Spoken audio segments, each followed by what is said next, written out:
Back in business. Oh yeah. So this is what I changed, this whole thing, all of it from here up. And then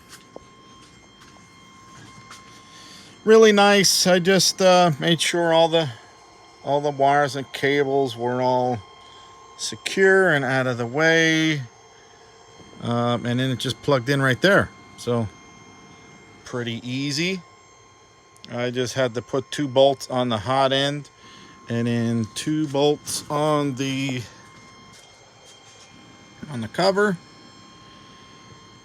I have this guy here. This is one of them key things to keep this kind of out of the way. Always keep tension on that guy. But I did have to level this. I don't know if I messed it up when I was playing around, but seems to actually be working pretty good now. Everything's nice and level. Leveled the bed. Seems to be printing really good. So wish me luck.